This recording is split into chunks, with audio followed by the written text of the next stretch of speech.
Pasintabi muna sa mga kumakain mga ka-critter.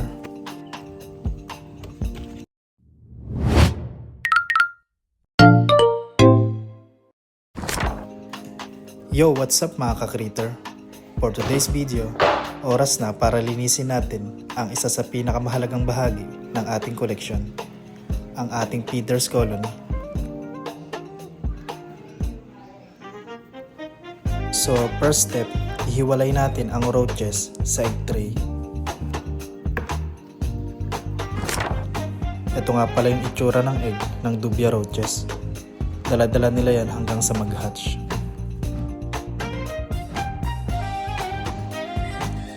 Importante na malinis at maayos ang colony para healthy din ang feeders na pinapakain natin sa mga tarantula. Kapag marumi kasi ang enclosure, pwede magkaroon ng molds, mites o bad smell na nakakaapekto sa buong colony.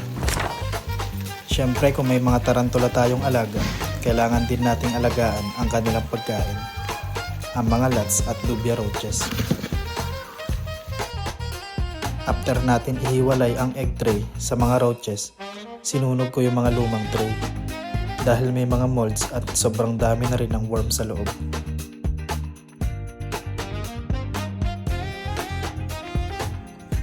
Mapapansin natin kung gaano nakarami ang population nila.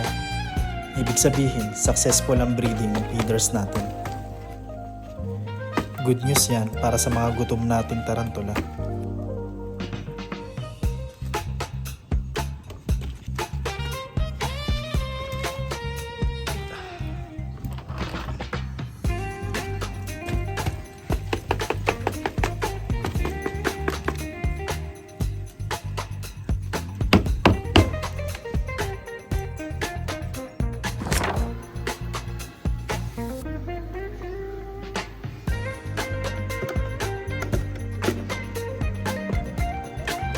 After natin malinis yung lagayan nila, ibabalik na natin ang mga roaches sa loob.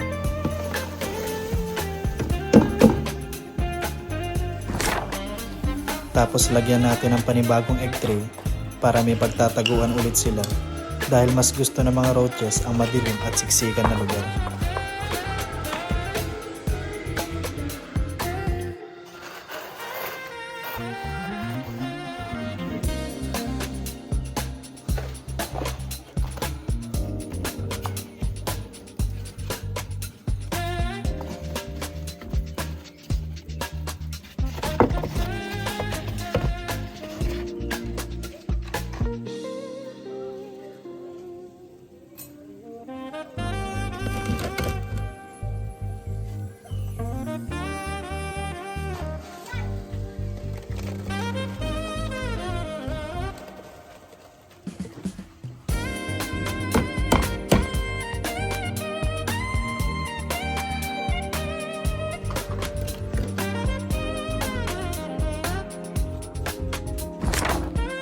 Then, lalagyan natin sila ng source of water dahil more on chicken feeds ang pinapakain natin sa kanila.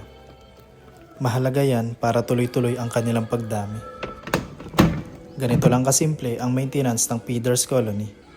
Tandaan mga ka-critter, healthy feeders equals healthy predators.